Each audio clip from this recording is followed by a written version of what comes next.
Normally we wait for things for a couple minutes before things to start, but how are you doing? And thanks again for sending me the testnet suite. That was very helpful. Yeah, no problem. I'm not using it, so had some kicking around. I have to say, they're not very handy. The faucets for for people who want to develop on their blockchain. You think they would be a bit more accommodating, no? Yeah, it's kind of a pain, and it was before. You use the they have the one portal, but then also their Discord lets you get some every couple hours or whatever. Yeah, Yeah. the problem I had was I needed half because in order to get Walrus testnet, you can't. There's no Walrus faucet, so you have to exchange half a SWI for some Walrus tokens. And Right. yep, so that's where it's like here's 0.3 if it works, which it didn't, and then it's like, but even if it worked, I need more than 0.3. Wow. Okay. Well, that's bad. What are you building on Sui? So I'm working on the side, like at nights, I'm developing sort of a healthcare storage database that utilizes zero knowledge proof, and the information that is revealed is dependent on who you are. So you can access raw medical data, and if you're a researcher, you would just get, like, if you're doing a study on diabetes, you would just see all the positive diabetes counts, right? But if you are a medical doctor, you are the family physician of a patient. Your key would show everything, including the time you got an STD 10 years ago. Right. That's So pretty cool. each key gets you different permissions, and that helps for data siloing because that's a huge problem in the medical field. And it also helps with medical research, as it's very hard to get access to raw medical data. Even if you were to give permission, like, oh yeah, you can use whatever. I don't care if you use my personal data, you see my whole medical history. There's still so many laws that make it difficult to access that data. Yeah, that's right. And Sui would be pretty good for that in general. So good choice. Actually, it's not really SWI, it's the walrus part that I'm after. So I kind of have to use SWI by default, to be honest. It's not that it would be a bad choice, but like, it's because I want to use the decentralized storage aspect. It's not really up for debate which blockchain I use, and the unlikely event Walrus, allows multi chains, which I don't see them doing because it's SWI's project.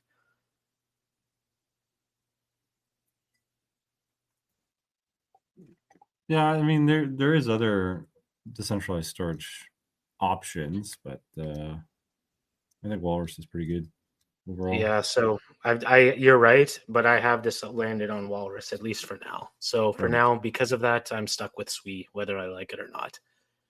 Which again, nothing against the blockchain. I just am frustrated by the fact that, like, can I have some testnet suite to build something and maybe it becomes a big thing and that you could like point to it in the future as like a successful project? And they're like, no. Yeah, you don't need more hurdles for people building stuff. That's for sure. Yeah. And then we were talking, but yeah, so that's all I'm gonna say. Hopefully they could figure that out. But yeah, usually we have recordings, so we'll might as well get things started. But yeah, how are you doing? Thank you for joining today. So why don't you tell me about Loyalteez and what made you decide to build it?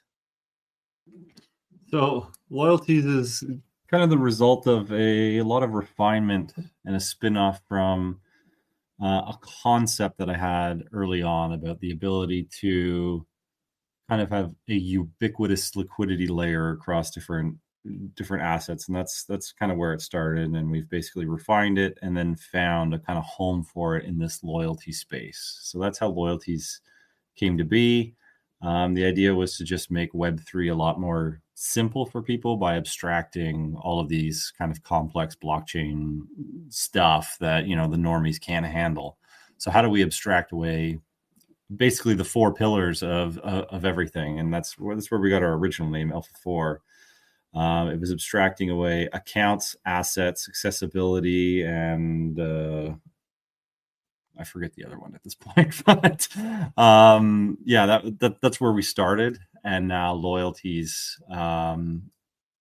is kind of where we've landed in that loyalty industry by making things, universal rewards is a universal reward credit, and that's where we are now. And why do you not like the current reward systems, and why do you think your Loyalteez helps with that? So current reward systems are siloed, which is my biggest problem with it, right? If you think about how you're going and interacting from a user perspective, right? You're spending money, you want to feel, like you're getting value everywhere. Now, this one company offers something, you're like, okay, cool. But half of the time, and the stats back this, is more than half of the time, actually, those rewards go unclaimed. And those companies want you to not claim their rewards at about a 20 to 30% rate. Because their math, their finances on that side don't add up unless they have up to 30% breakage, which means they're rewarding you with something they know you're not going to spend. So what is the point? The entire economics of that system doesn't work for either party, and no one's interested in actually participating in most of the cases. So why don't we just fix it? But I guess how would like if I own a company, if I'm Canadian Tire, and I switch from Canadian Tire money to a system where the money could be used in EB Games, for example, how would I benefit as the owner of Canadian Tire? Yeah, that's a great question. And one of the harder concepts of this actual open loop that we're making, right? So, open loop rewards are intended to expand your reach, essentially. When a customer uses LTZ credits received with you, you redeem them for a perk elsewhere, right? Which is basically what you're talking about. So at Canadian Tire, if you're shopping online or in store, you get, that kickback of Canadian Tire money, which is cool. Currently, Canadian Tire will mark up all of their prices in order to pay or bankroll this kind of system. So they know at some point that you're going to spend your Canadian Tire money. So they just charge everybody more money for everything, and that's how they bankroll that, right? But in the open scenario, right, instead of looking for revenue directly on sales or transactionally from this kind of layer on or this breakage that you're looking for, instead what we do is we shift that kind of reward currency to an asset scenario, where you're no longer carrying a liability on your books, but instead what you're doing is you're investing in reaching customers. So customer acquisition cost. So it's actually a hard pivot in the entire stance of the industry towards a different way of looking at it, which then calls into question, well, why are we calling it loyalty at that point, right?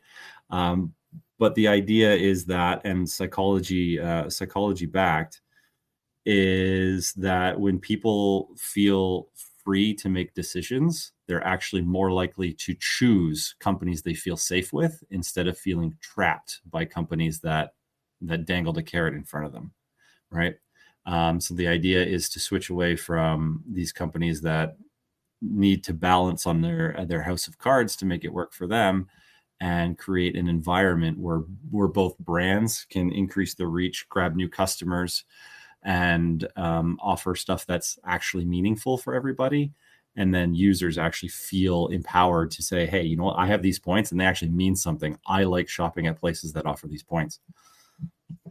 So is it fair to say that this is a more accurate comparison would not be Canadian Tire money, but like Aeroplan or Air Miles, where you could use that in like a bunch of different stores? Yeah, correct. So Aeroplan or Avion or those types of things, Scene also, those are examples of coalitions.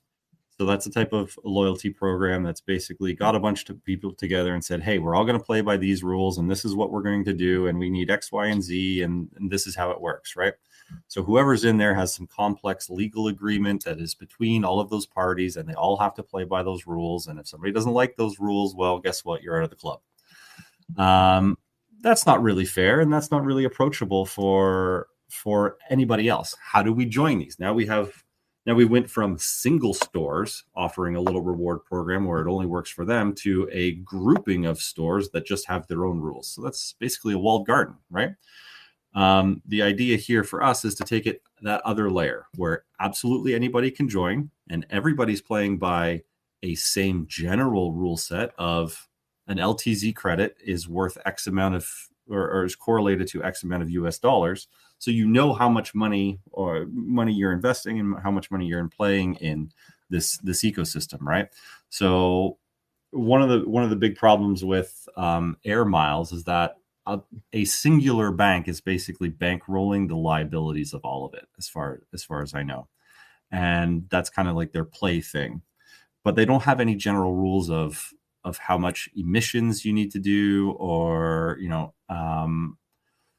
any rules associated with, well, you can't give away that many points for that much money and blah, blah, blah, blah, blah. So it's actually really hard for people to want to join it, or even for you to redeem your rewards for anything meaningful, because everything's inflated or underrepresented this way and that way. So the idea with LTZ credits is we know that 1,000 LTZ is always worth $1. Okay. So now I know that if I go to brand A and I earn 100 points from them, and I go to brand B and I earn 100 points of them, I now have, 200 points of value that speaks the same language across every other store that's using this. And any store could actually join this program with no heavy fees, no heavy development integration, and no nonsense legal work in between it all. And I think that those reduced barriers to entry are a really big selling point for what we're building here. I don't know if you remember, there's this whole incident with air miles where they just arbitrarily decided they were going to start expiring the points. And people were scrambling to redeem them. And people were like, I'm going to spend 10,000 points on a toaster. It's not that they wanted the toaster. It's just they were expiring in 2 weeks. And they're like, toaster. Give me a toaster. And it was the toaster or nothing type of thing. And then they backtracked and they're like, okay, I don't really want the toaster. You just kind of said spend it now or lose it forever. So can we do something about that? I don't think they did anything, but understandably people were upset because now they've got a useless toaster. And then they even changed it per account where I think it became to light where this woman wanted something or other, let's just say a TV for argument's sake, and she didn't have enough points. Her father did have enough points for the TV, and so he's like, yeah, I'll buy, you can have the points and buy yourself a TV with it. And she went on his account and the TV was not available. Wow. So they literally like took away prizes once you had hit a certain point threshold. So yeah, the TV was not available for her father, despite him having the points, enough points. And so it's sort of, I guess that leads up to another question, like who does set the rules then? How are the rules? Like you said, it was $1 per LTZ. I'm going to call it Zed. It's on brand. And like who like sets the rules for like the points and stuff, and how do you stop an air miles incident where you could say, okay, it's 1,000 LTZ for a TV, but someone who has 200 LTZ will see that, but somebody that has 1,500 LTZ will not.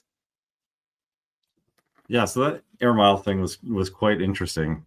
When they changed their expiration policy, it ended up resulting in a 242 million revenue shortfall because their breakage changed from 26% to 20%. So they lost they lost a lot of money when they did that because everybody bank ran their system, right? Essentially, right? Now there's so many toasters and, oh my God, we didn't expect this, right? We wanted our numbers to be not being redeemed that high, and great, here we go. So and that's the example of how you get screwed in the current system, right? So with Loyalteez, right, there's only one kind of structuring rule, and that's the correlation between your finances and your budget, your LTZ credits, right? Now, that means that each individual brand can determine however much money they want to give away through rewards at that rate, right? If one brand wants to offer 1,000 LTZ for new customer signups, but other brands are only doing 100, well, maybe a lot of people are going to go and sign up for those users. That's probably beneficial for that company that's offering that, and maybe that's where they're investing their budget to acquire customers. Now everybody in the ecosystem says, oh man, this is a great opportunity for me to go and check out this new company, right? And maybe that's a strategic move. At the end of the day, there's only going to be so much budget that is outflowed to customers, and that's going to come from all of the parties, right? So there is no hard and fast rule, but it is governed by the amount of budgetary spend that all parties want to put in. Are there going to be big players? Absolutely. Are there going to be small players? Absolutely. But it's all equally represented within that same environment. So in general, the ecosystem will govern itself based on who wants to spend what. Now, that's from an emissions point of view, right? If you want to entice customers to come in and perform actions, or you want to cultivate a sort of behavior with your brand, then you're probably going to put emission events across all of those things, right? Kind of like how you do daily quests in a video game, right? You want your users to be doing X, Y, and Z, so you're giving them a little bit of a reward to go and do them. Brands can have that exact same approach now. Gamification is, as we know, a great way to get people coming back and engaging with you. So that same kind of concept applies here, right? Now, on the perks side, where a brand would offer something in exchange or for a quantity of LTZ to be burned, that's entirely different and entirely based, once again, on their finances, right? A $5 discount for one company should theoretically be $5. However, it might be registered to be, worth $7 worth of LTZ over here, or $4 of LTZ over there, and users will be able to find their value that way, right? So it's a true kind of supply and demand oriented thing, without the hard and fast dictation of you need to pull this much volume and you're going to need to revenue share with us and blah blah blah blah blah. None of that exists.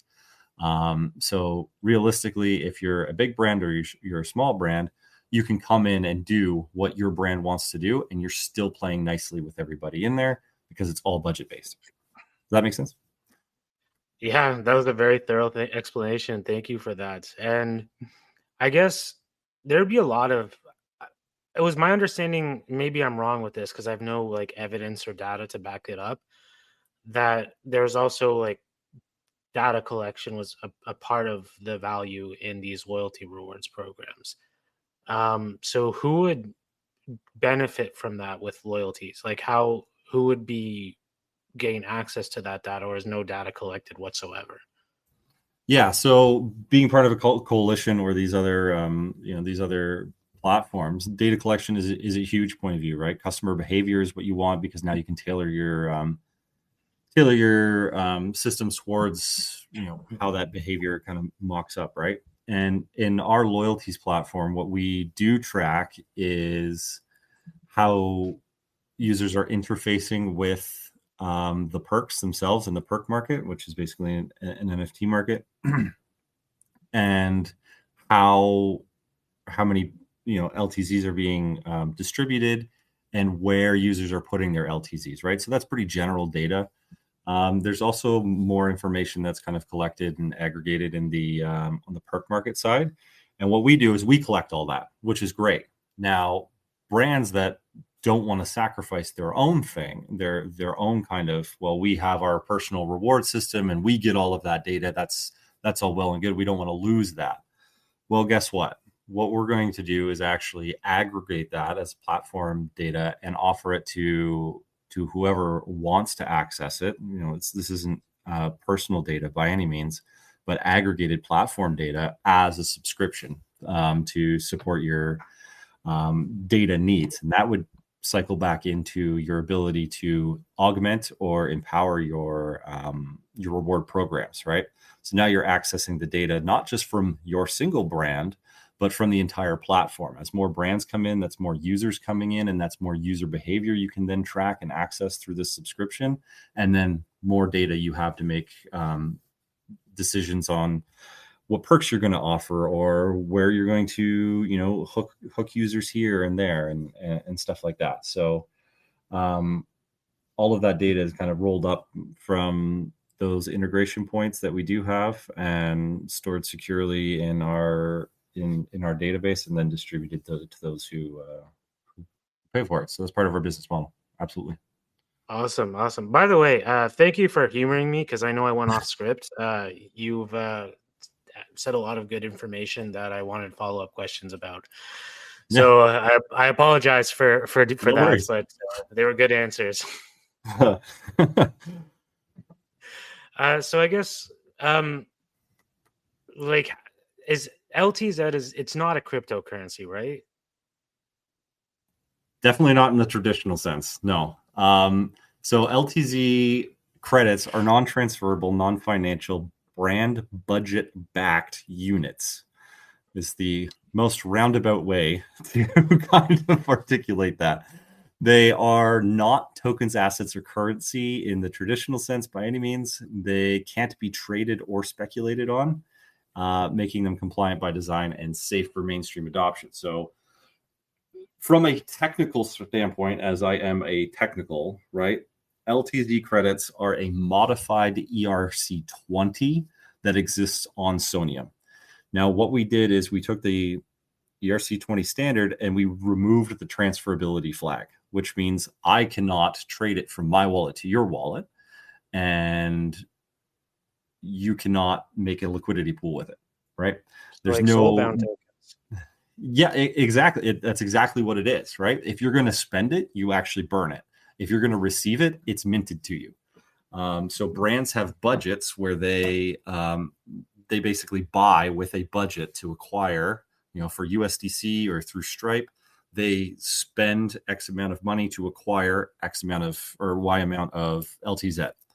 And what happens here when they integrate and their events are firing behind the scenes, what we're doing is we're burning from the brand and then minting to the target user. This makes us, non-speculative by nature, but using blockchain technology in a way that simulates exactly what you would expect from a Web2 based experience without any of that nonsense market stuff. So you're one day your 1,000 LTZ isn't worth $100, and the next day it's not worth 1 cent or something like that. You always know it's going to be a stable derivative at that point. So it's much different than a traditional cryptocurrency, but from the most technical standpoint, yeah, it's a modified ERC20. And so I guess soulbound, like once it hits your wallet, it's there, but I imagine it's somewhat different in that you still have a way to burn or spend it at a specific wallet. Yeah, absolutely. So in what we said there was the perk side. So we have the partners will set up their emission events, who and how they're going to give LTZ to, and they can also offer perks in the perk marketplace, and that's very easy to white label on a brand specific website. But we also offer a universal perk marketplace where all of the perks that are created by all of the brands come and hang out, right? So this is where users that have perks are coming to spend their LTZ. So they're looking through the perk marketplace. I think up in our perk marketplace right now, we have a Discord game that's offering a subscription, a 30-day subscription for a certain amount of LTZ. So me as a user, I want to play that game. I want to check it out. I want to spend some LTZ, you know, whatever. I'm going to go there and I'm going to click purchase on that. I'm going to burn that LTZ from my wallet, and then I'm going to get that perk out of that, you know, collection there. And that now belongs to me, and I can take it to that game, and that game's going to register that I have it. And there you go. I'm going to unlock their perk. And that's essentially how that system works. So if we can imagine in the future, when there's the stronger network effects going on, you know, I'm getting perks from maybe even playing that game, and then I'm cycling it back into buying a subscription, or maybe I'm going to another game and I'm buying a unique skin, and maybe I'm going to a coffee shop to redeem, you know, for either a gift code or kind of some little coupon or something, $5 off my next coffee, and there we go. So that's essentially how it's envisioned at this point. So I guess why not make it tradable? Why did you decide not to? I mean, in theory, it could go up, but there'd certainly be a floor, right? Like if I want, like, I guess we're going back to the toaster. If I want a $50 toaster, and like and I have like 30 LTZs, why can't I trade for the other 20? Yeah. So as we know, the regulatory landscape associated with anything that's on the blockchain is basically gray and weird. If we look at Web2 based loyalty programs, they do all sorts of shadow accounting and revenue sharing behind the scenes. And this is considered okay, or either just unregulated because it hasn't been unmasked in the regulation sense. There is some interesting regulations that, you know, Web2 based loyalty has been hit with. But if we were to put those same kind of things, any mention of revenue sharing or some kind of token thing, and we have it on a blockchain now, automatically we're money transmitters, blah, blah, blah, security this, whatever.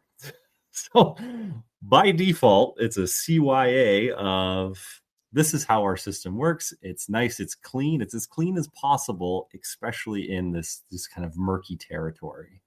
And that's, I think that's the cleanest and most fair way to do it, especially if we're capable of working with Web3 brands and Web2 brands. Web2 brands aren't going to want any kind of speculation associated with that. That's extra complexity in the system as it is. Web3 brands probably aren't going to care. They're used to some kind of volatility, up, down, tokens this, tokens that. Great, and that's perfectly fine, right? But as we navigate this kind of nice middle ground of being a infrastructure that works for both sides, we need to keep it simple for both sides as well. So if we take away that market speculation aspect, and maybe in the future a Web3 brand says, you know what, come take your LTZs, convert it as a perk into something like this, and then maybe that's where you get some kind of liquid value or some crypto liquid values, something of that capacity. That is theoretically possible. We're just the infrastructure guys that made this very simple rule of this is how you guys are going to play. Now uniquely use the mechanics however you want thereafter. Yeah, that's a fair answer. It's just it's unfortunate that you kind of have to stop there for regulatory reasons. I would do the exact same thing in your shoes. But it kind of also shows how, yes, there are laws to protect us, but sometimes I do feel like they inhibit Stifle innovation. Yeah, definitely stifling, right? The original concept for what we were doing here is take any crypto asset, and maybe a brand offers a staking pool that when you stake it, you earn these different points, right? And now this becomes that kind of ubiquitous liquidity I was talking about. But that's chock full of complexity. And it just can kind of get a little messy here and there. And then it's like, well, now we're really focused just in the Web3 space. And I have no problem with that personally. But as we kind of extend our infrastructure, you know, as a business model, we want adoption. and we know we want to bring this technology to people. So let's scale back a couple, a couple layers and just make it as simple as possible, so it can go everywhere and do everything. Because that's how the best infrastructure does work. You can plug it in anywhere and it will do that one specific thing that you need it to do, and it will be solid for you. And that's what I feel like we made there, without all the extra kind of sparkles around it, Well, people seem to forget, like, as big as a market cap Bitcoin and Ethereum have, it still pales in comparison to the like traditional stock markets and traditional businesses, right? So you kind of, it's kind of business negligence to just say like Web3 only. Yeah, it is. Like, how far are you going to go just in this market? And I understand exactly that we are early and people are building the future, right? But from a business perspective, you can use this technology in a lot of different ways, even today, to offer goods and services capabilities to those businesses that are thriving and have been thriving for many, many years, that are established. And if you're working with them, how then does that, really empower A, the adoption of the technology, B, the understanding of it, and C, the future capabilities of it by engrossing it, behind the scenes, under the hood, all of these things. Be like, you know what? Whatever company, you've been using blockchain tech and tokens for this long. Why not level it up a little bit more, right? So this positioning is a gateway at that point. Yeah, that's respectful. I like it. And I I don't know. I am tired of the traditional business models, and for this, and you might have noticed I called out Metro in the original post. Uh they just created a new one, right? And it's so hard to use. And I don't know. Sorry, that was just me mini venting because I don't like a lot of them. And as you know, I don't spend a lot of them, as you mentioned. Or as you mentioned, many of us don't. So I just kind of stopped, if I'm being honest. There's like two I actively participate in. Yeah, and I think the average person is probably part of about 19 different systems, and they use less than half of those. You end up being part of it whether you want it or not. How many times do you go to a checkout at some random store and they're like, "Are you a point member?" Why the heck would I be a point member? Like, what do I even do here? I shop here twice a month. Like, what do you want? Um, right. So it's stuff like that. Like, everybody's trying to build their own little island and thinking it's going to help them. But then that island says, well, there's so many restrictions here. And you're like, I don't even want to be on this island, let alone, um, spend anything related to this island. So the idea was, instead of making islands, or even, a set of connected islands like a coalition, let's just be the ocean in between everything, and y'all can sail around as you want.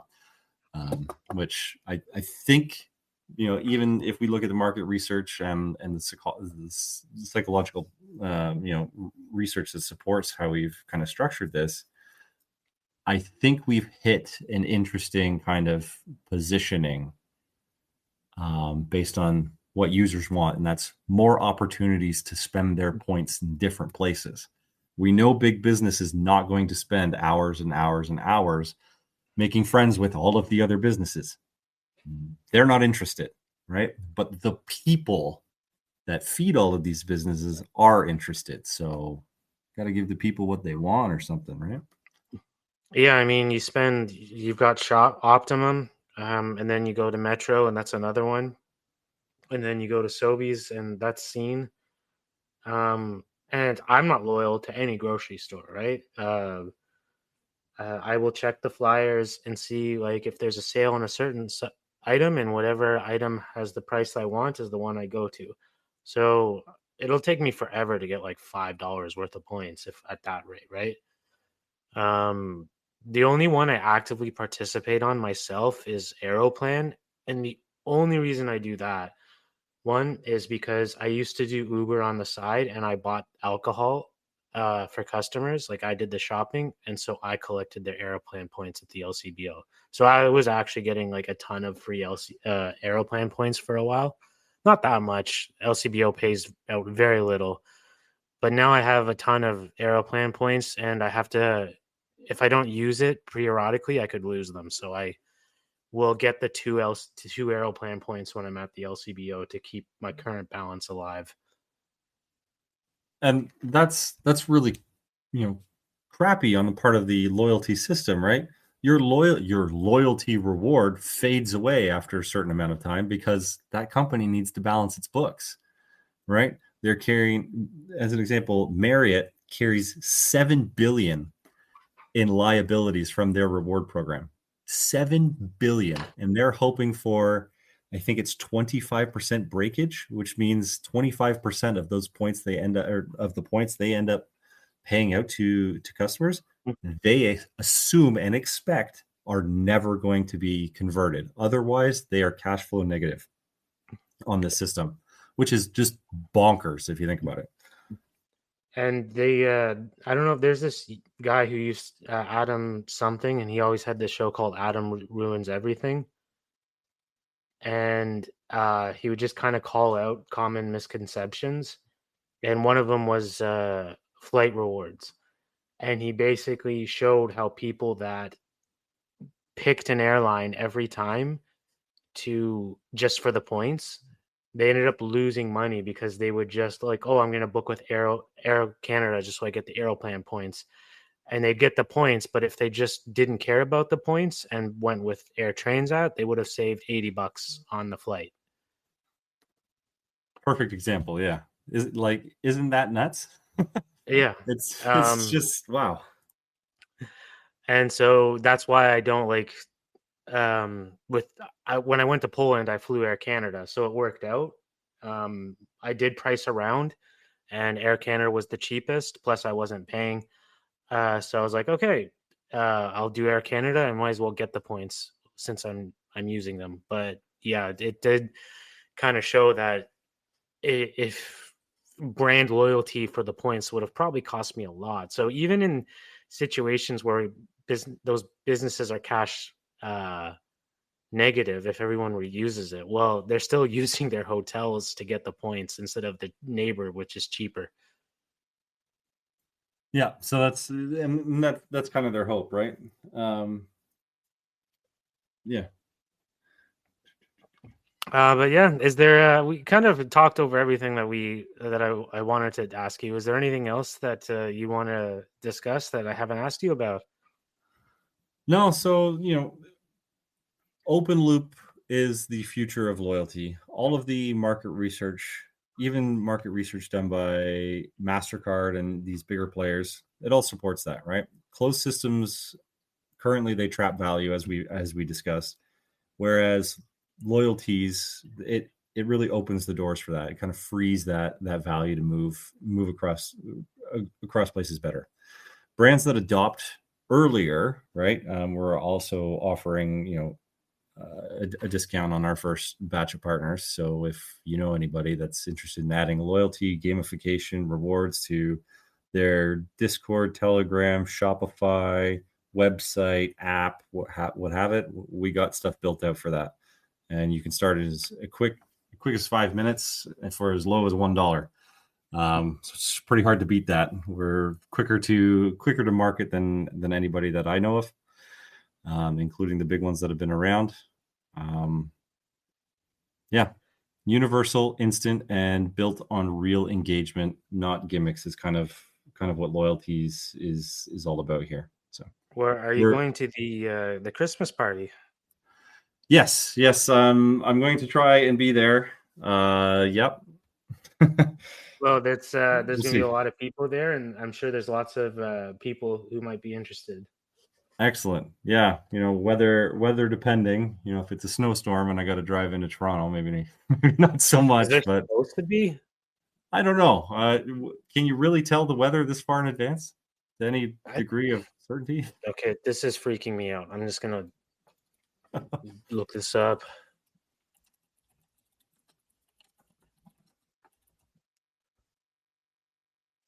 It's going to be,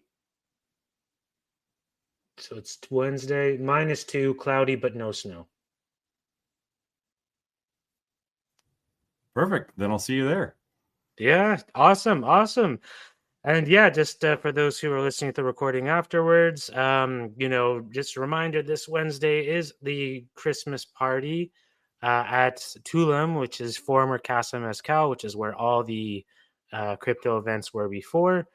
It's, to my knowledge, very similar, same type of food, same type of drinks.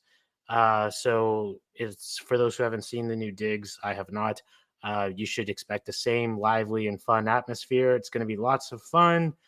Um, have at least a drink ticket for you, and various snacks will be served throughout the evening. So it should be a good time and lots of opportunities to network, and just shoot the shit and have fun. But thank you so much, Taylor, for coming. I can't. Sorry. Thank you so much, Taylor, for joining us. It's been a very interesting talk. You've really sort of opened up the problems with the current reward systems. And my name is Matthew from Toronto DAO, and I hope to see you all at the Christmas party next Wednesday. Take care, everyone. Thanks, guys.